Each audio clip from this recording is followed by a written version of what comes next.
नमस्कार, खबरों का पंचनामा में आपका स्वागत है। मैं हूं आपके साथ अंशिका। हम लेकर आए हैं आपके लिए देश दुनिया की 5 बड़ी खबरें, जिनके विश्लेषण के लिए मेरे साथ स्टूडियो में मौजूद हैं कैपिटल टीवी के editor in chief doctor Manish Kumar. Doctor Manish, बहुत बहुत स्वागत। धन्यवाद। सबसे पहले नजर डालते हैं हेडलाइंस पर। दिल्ली पुलिस के अधिकारियों से मिले गृह मंत्री अमित शाह, किसान आंदोलन को खदेड़ने की बनाई रणनीति। राहुल ने किया मोदी सरकार पर हमला, लेकिन फौरन पकड़ा गया राहुल का झूठ। नड्डा ने पूछा कब तक भ्रम फैलाएगी कांग्रेस। हिंदू धर्म का अपमान करने वाली तांडव वेब सीरीज पर मचा बवाल, निर्देशक की माफी नाकाफी, बीजेपी ने उठाई गिरफ्तारी की मांग। सुभाष चंद्र बोस के नाम पर बंगाली वोट की सियासत, पराक्रम दिवस के रूप में नेताजी का जन्मदिन मनाएगी मोदी सरकार। इमरान पर इस्तीफे की लटकी तलवार, चुनाव आयोग ने 154 सांसदों और विधायकों की सदस्यता को किया निलंबित।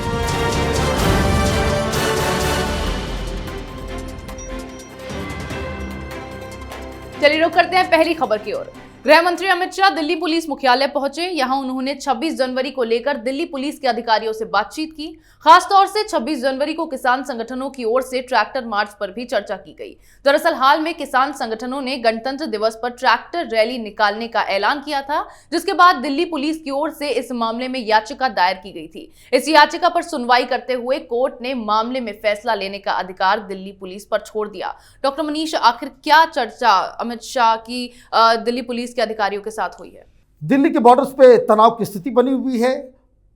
किसान संगठन इस जिद पे अड़े हैं कि वो 26 जनवरी को दिल्ली के अंदर घुसेंगे, ट्रैक्टर की परेड करने वाले हैं। वो ये ऐसा धमकी दिया जा रहा है, ये बार बार इस बात को कहा जा रहा है कि वो अपने इस फैसले से टस से मस नहीं होने वाले हैं। तो इनको कैसे रोका जाए, ये सबसे बड़ा जो सवाल है, जो सबसे बड़ी समस्या है दिल्ली पुलिस के सामने, वो अपने आप में बताता है कि क्यों दिल्ली पुलिस और सरकार, सुप्रीम कोर्ट का दरवाज़ा इन लोगों ने खटखटाया था। सुप्रीम कोर्ट से कोई ठोस फैसला तो नहीं मिला, लेकिन दिल्ली पुलिस को बाकायदा एक ग्रीन सिग्नल दे दी गई कि आप कानून को बाकायदा मेंटेन करने के लिए आप जो भी कार्रवाई उचित समझते हैं आप करें।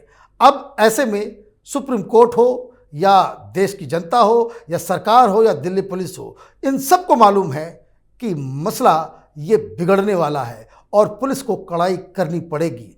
ऐसे में पुलिस के पास ये सिक्योरिटी, ये श्योरिटी होना ज़रूरी है कि अगर वो कल कोई बड़ी कार्रवाई करते हैं तो उनकी नौकरी या उनका जो करियर वही दांव पे ना लग जाए। और यही मुझे लगता है कि गृह मंत्री अमित शाह ने अपने लीडरशिप का परिचय दिया। वो स्वयं चल के आए दिल्ली पुलिस के हेडक्वार्टर में और वहाँ अधिकारियों से उन्होंने बातचीत की और ये सांत्वना दिया कि आप कानून और व्यवस्था को लागू करने के लिए आप जो भी एक्शन उचित समझते हैं आप लें। सरकार आपके साथ खड़ी है, किसी के खिलाफ कोई आगे कार्रवाई नहीं होगी। जी, मतलब ये कि दिल्ली पुलिस को केंद्र सरकार और सुप्रीम कोर्ट की ओर से हरी झंडी दिखा दी गई है कि गणतंत्र दिवस के मौके पर अगर दिल्ली की सीमाओं में कोई भी घुसने की कोशिश करता है तो उस पर सख्त से सख्त एक्शन लिया जा सकता है। चलिए रुक करते हैं अगली खबर की ओर। राहुल गांधी ने अपने बयानों से एक बार फिर खुद की और कांग्रेस पार्टी की किरकिरी करवाई है।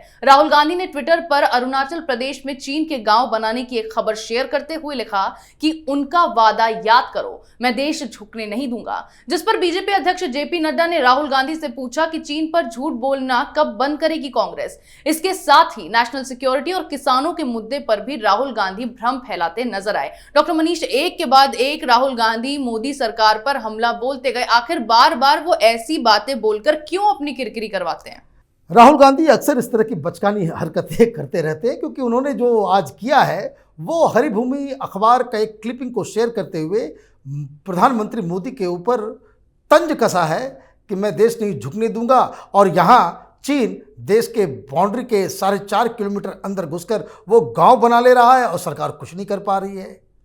इसकी इनसाइड स्टोरी यही है कि दरअसल ये जो गांव जो बना है ये 1969 से वहाँ पे मौजूद है।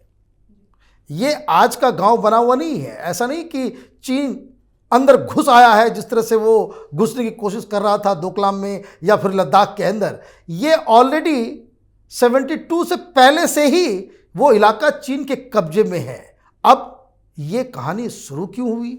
तो दरअसल विष्णु सोम नाम के एक पत्रकार हैं एनडीटीवी के, उन्होंने एक आर्टिकल लिखा अपने ही एनडीटीवी की वेबसाइट के ऊपर और वो तस्वीरें दिखाई कि ये गूगल अर्थ से ये तस्वीर सैटेलाइट पिक्चर्स मिले हैं जिसमें चीन ने पिछले एक साल में, आप समझिए कि पिछले एक साल में ये वहाँ पे एक नया गांव चीन ने बना दिया है। अब आज तो ज़माना बदल गया है।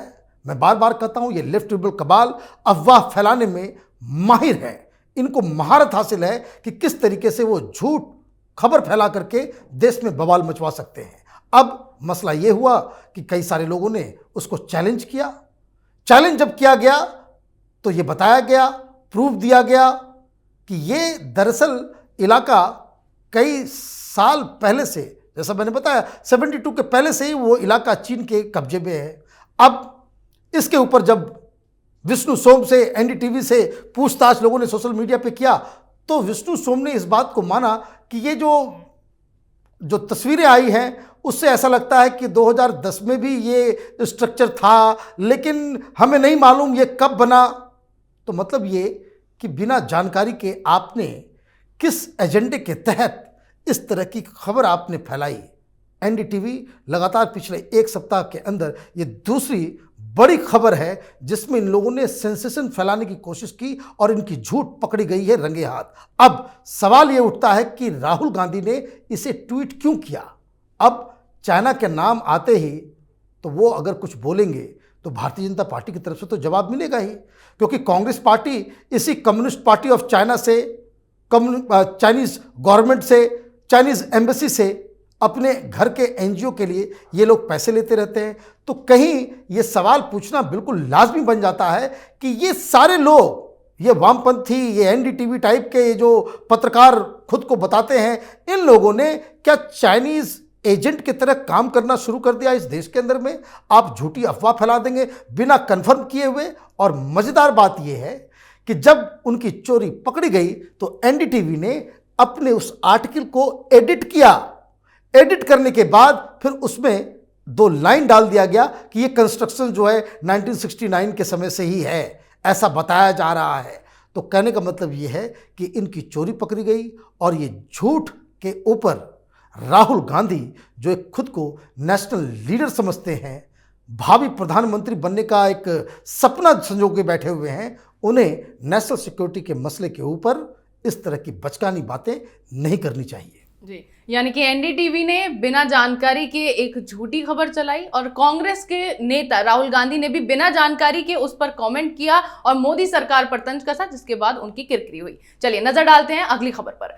हिंदू धर्म का अपमान करने के मामले में तांडव वेब सीरीज की मुश्किलें बढ़ती जा रही हैं। इसका विरोध सोशल मीडिया के बाद अब राष्ट्रव्यापी हो चुका है। हालांकि इस हंगामे के बीच डायरेक्टर अली अब्बास जफर का माफी से जुड़ा एक लेटर सामने आया है, लेकिन उनकी ये माफी नाकाफी नजर आ रही है। कई राज्यों में इस वेब सीरीज के खिलाफ एफआईआर दर्ज की जा चुकी है। खासतौर पर भाजपा शासित राज्यों में सरकारें तांडव वेब सीरीज के खिलाफ कार्रवाई की मांग कर रही है। डॉक्टर मनीष, आखिर क्यों इस वेब सीरीज पर इतना बवाल मचा हुआ है? जो निर्देशक है उन्होंने माफी भी मांग ली है, फिर भी उनकी गिरफ्तारी की मांग उठ रही है। जिस तरीके से देश में तांडव के ऊपर तांडव हो रहा है, उससे तो बिल्कुल साफ है कि ये माफी हिंदू संगठनों को, भारतीय जनता पार्टी को और जो लोग इससे हर्ट हुए हैं उनके लिए काफ़ी नहीं है। वो चाहते हैं कि कम से कम वो जो सीन्स है उसे डायरेक्टर साहब ने, प्रोड्यूसर ने उसे हटा दिया होता। मसला कहीं और ये होता चला जा रहा है। अब इस पे राजनीति भी हो रही है। राजनीति इस हिसाब से हो रही है क्योंकि सबसे ज़्यादा बवाल महाराष्ट्र में मचा हुआ है, और महाराष्ट्र में इसलिए बवाल मच गया क्योंकि वहाँ के बीजेपी विधायक राम कदम ने इस मसले को लेकर मुंबई के अंदर एक एफआईआर दर्ज कराने की कोशिश की, लेकिन उद्धव ठाकरे की हिंदुत्व वाली सरकार, उन्होंने उस एफआईआर को दर्ज करने से मना कर दिया, उनके खिलाफ कोई एक्शन लेने से मना कर दिया। इधर यूपी के अंदर दो दो तीन तीन शहरों में अब तो ये खबर आ रही है जिसमें हम रिकॉर्ड कर रहे हैं कि नोएडा के अंदर में भी वो एक एफआईआर दर्ज करा दिया गया है और वहां से पुलिस की टीम मुंबई पहुंच गई है इन लोगों से पूछताछ करने के लिए या गिरफ्तार करने के लिए। इस बीच खबर ये भी आई कि मध्य प्रदेश के अंदर भी कुछ एफआईआर दर्ज किए गए हैं। मतलब ये कि अब इसके ऊपर जमकर राजनीति शुरू हो गई है। राजनीति होना इसलिए लाजमी है क्योंकि भारतीय जनता पार्टी लगातार सुशांत के केस हो या फिर पालगढ़ में जो साधुओं की जो लिंचिंग हुई थी उसका केस हो, उस पर महाराष्ट्र के अंदर काफ़ी मुखर रही और वहीं उद्धव ठाकरे की सरकार इन सब मसलों को दबाने में जुटी रही। अब एक मसला ऐसा आया है जहां साफ साफ दिख रहा है कि भगवान शिव भोलेनाथ का अपमान हो रहा है और शिवसेना खुद को बताने वाली पार्टी जो वहाँ सरकार में है, वहाँ के मुख्यमंत्री हैं, वो उस पर क्या करते हैं। अभी इस पे और खेल चलता रहेगा। लोग कुछ डिमांड कर रहे हैं कि ये जो ओटीटी है, ये जो अमेजन जैसे जहाँ पे ये फिल्में बन रही हैं, इसके ऊपर बैन लगना चाहिए, इस पर सेंसरशिप होना चाहिए। मुझे लगता है कि राजनीति हो लेकिन इस पे बैन लगाने की कोई आवश्यकता नहीं है। यानी कि ये कि बैन के बहाने अब महाराष्ट्र में इस वेब सीरीज पर राजनीति तेज हो रही है। चलिए रुक करते हैं अगली खबर का। पश्चिम बंगाल में जैसे जैसे चुनाव नजदीक आते जा रहे हैं, राजनीतिक दलों के वार पलटवार तेज होते जा रहे हैं। बंगाल की लड़ाई में नेताजी सुभाष चंद्र बोस की जयंती को लेकर नया विवाद खड़ा हो गया है। नेताजी सुभाष चंद्र बोस की जयंती को लेकर बीजेपी और टीएमसी आमने सामने आ गई हैं। केंद्र सरकार ने जहां सुभाष चंद्र बोस की जयंती इस बार पराक्रम दिवस के रूप में मनाने का फैसला किया है, तो वहीं ममता बनर्जी ने इसे देश नायक दिवस के तौर पर मनाने का ऐलान कर दिया है। तो डॉक्टर मनीष, क्यों टीएमसी नेताजी सुभाष चंद्र बोस की जयंती पर इस तरह से विवाद खड़ा कर रही है? देखिए, विवाद करना लाजमी है क्योंकि जैसे ही टीएमसी के लीडर्स को ये मालूम चला कि 23 तारीख को जब केंद्र सरकार इसे एक पराक्रम दिवस के रूप में मनाएगी और प्रधानमंत्री नरेंद्र मोदी स्वयं कलकत्ता पहुंचने वाले हैं, तो इनके अंदर खलबली मच गई। रीज़न कि बंगाल के तो वो हीरो हैं और सुभाष चंद्र बोस के नाम पे अगर मोदी वहाँ जाते हैं तो कई सारे लोग कई सारे सवाल पूछना शुरू कर देंगे ममता बनर्जी से। इसलिए फटाफट इन लोगों ने अपना गियर बदला और इन लोगों ने कहा कि जो बीजेपी सरकार, केंद्र की सरकार जो कर रही है वो सफिशिएंट नहीं है और इसे पराक्रम दिवस के रूप में नहीं मनाया जाना चाहिए। और कुछ लीडर्स तो यहाँ तक आए कि जो बीजेपी कर रही है सुभाष चंद्र बोस के साथ वो हमें बहुत दुख लग रहा है। कुछ लोगों ने ये भी कहा कि टीएमसी की तरफ से कि इस दिन जो है नेशनल हॉलीडे का जो है डिमांड इन लोगों ने कर दिया। अब सवाल ये है कि 10 साल ममता बनर्जी बंगाल के अंदर चीफ मिनिस्टर रही, तो कितने सालों में इन्होंने कब कब सुभाष चंद्र बोस को याद किया, इसका ब्यौरा बंगाल की जनता को उन्हें बताना चाहिए। ये तभी जगते हैं जब केंद्र सरकार या बीजेपी कुछ काम करती है तो उसके रिएक्शन में आप काम करेंगे। तो ये तो एक रिएक्शनरी पॉलिटिक्स का एक उदाहरण है। दूसरी जो सबसे अहम बात है वो ये है कि तृणमूल कांग्रेस, वामपंथी और कांग्रेस पार्टी उस धरा से राजनीति करते हैं जिसमें सिर्फ और सिर्फ गांधी और नेहरू परिवार को ही इस देश में महापुरुष माना गया है।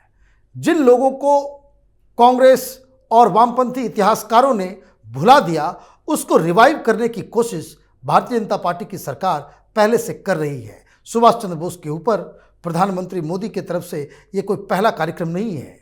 कुछ दिनों पहले आपको याद होगा कि लाल किले के अंदर आज़ाद हिंद फौज और सुभाष चंद्र बोस की याद में वहाँ पे एक गैलरी बनाया गया है, कि म्यूजियम बनाया गया है और इसी राजनीति को, ताकि जो गांधी परिवार के अलावा जो महापुरुष जो स्वतंत्रता सेनानी पैदा हुए उनको सही स्थान मिले, इतिहास में उन्हें जगह मिले, ये काम पे केंद्र सरकार पहले से काम करती आ रही है, उसी को वो आगे बढ़ा रही है। लेकिन ये कहना पड़ेगा कि ये बड़ा टाइमिंग बड़ा ही ज़बरदस्त है क्योंकि बंगाल में चुनाव होने वाले हैं और सुभाष चंद्र बोस के नाम पे भारतीय जनता पार्टी और तृणमूल कांग्रेस दोनों ही वोट बटोरने की कोशिश में लगे हुए हैं। यानी कि पश्चिम बंगाल में विधानसभा चुनाव से पहले सियासी हलचल तो तेज हो ही गई है और इसी के तहत टीएमसी ने नेताजी सुभाष चंद्र बोस की जयंती पर भी अब राजनीति तेज कर दी है। चलिए रुक करते हैं अगली खबर की ओर। पाकिस्तान में राजनीतिक भूकंप आ गया है। पाकिस्तान के निर्वाचन आयोग ने सीनेट और प्रांतीय विधानसभाओं के 154 सदस्यों की सदस्यता को निलंबित कर दिया है। जानकारी के मुताबिक 154 सांसदों और विधायकों की सदस्यता को अस्थायी तौर पर निलंबित किया गया है। इन सांसदों और विधायकों ने अपनी संपत्तियों का वार्षिक ब्यौरा नहीं दिया था, जिसके बाद निर्वाचन आयोग ने ये एक्शन लिया है। डॉक्टर मनीष, आखिर अब ये क्या बवाल मचा है पाकिस्तान में? देखिए, पाकिस्तान तो एक बवाला कंट्री पहले से ही है। कुछ न कुछ वहाँ ऐसा हो जाता है जिससे लगता है कि अब वहाँ सरकार गई कि आर्मी आ गई कि क्या हुआ। दरअसल इलेक्शन कमीशन में वहाँ एक कानून है कि हर साल हर विधायक और अपना जो एमपीज है, वहाँ पे जो सांसद हैं, उनको अपने आर्थिक ब्यौरा को जमा करना होता है। तो कई सारे लोगों ने नहीं दिया। पिछले साल जब ये मौका आया था तो उस वक्त 300 इस तरह से विधायक और एमपीज का जो है, सांसदों का की जो सदस्यता जो है वो रद्द कर दी गई थी। फिर फटाफट आनन फानन ये लोगों ने अपनी पूरी जानकारी इलेक्शन कमीशन के साथ शेयर की, तो फिर बाद में इन्हें वो जो सस्पेंशन है वो रद्द कर दिया गया। फिर इस बार 154 की संख्या बताई जा रही है। इसमें वो फवाद चौधरी भी इसमें शामिल है उस लिस्ट में। तो दरअसल वो एक अलग कार्रवाई है, लेकिन बवाल ये इसलिए मचा हुआ है क्योंकि इलेक्शन कमीशन के सामने आज वहाँ के सारे विपक्षी पार्टियों का एक आंदोलन भी शुरू हो गया है। आंदोलन इसलिए शुरू हो गया है क्योंकि ये कानून सिर्फ सांसदों पे तो नहीं लगता, ये पॉलिटिकल पार्टीज के ऊपर भी लगता है। और इमरान खान जो तब्दीली, वो इमरान खान दरअसल पाकिस्तान के अरविंद केजरीवाल है। ये भ्रष्टाचार के खिलाफ चुनाव लड़ करके ये प्रधानमंत्री बने हैं, लेकिन खुलासा ये हुआ कि इनकी पार्टी, ये जो इमरान खान की पार्टी है, इन्होंने जो इलेक्शन कमीशन में अपना जो ब्यौरा दिया था उसमें कई सारे बैंक अकाउंट्स के बारे में इन्होंने कोई जानकारी नहीं दी। पता चला कि इसमें हवाला के जरिए विदेश से भी पैसे आए हैं। मतलब ये कि आप पाकिस्तान में चुनाव लड़ रहे हैं और पैसे विदेश से आ रहे हैं, हवाला के जरिए आ रहा है, अनअकाउंटेड मनी है, इलीगल मनी है, ड्रग्स का पैसा है, टेररिज्म का पैसा है। ये सवाल का जवाब तो इमरान खान को देना पड़ेगा। और सबसे बुरी खबर ये है कि इसमें इमरान खान की जो पार्टी है उसके खिलाफ जो जांच चल रही थी, उस जांच को इमरान खान की सरकार ने रोक दिया। इसलिए ये पूरा का पूरा जो फोकस वो इलेक्शन कमीशन पे आ गया है और धीरे धीरे इमरान खान के ऊपर इस्तीफे का दबाव बढ़ता जा रहा है। डॉक्टर मनीष, देश दुनिया की तमाम बड़ी खबरों पर हमारे साथ आपके विश्लेषण के लिए बहुत बहुत धन्यवाद। धन्यवाद। खबरों का पंचनामा में आज इतना ही। अगर आपको हमारा ये वीडियो पसंद आया हो तो इसे लाइक करें, शेयर करें, कमेंट करें, साथ ही हमारे चैनल को सब्सक्राइब करें।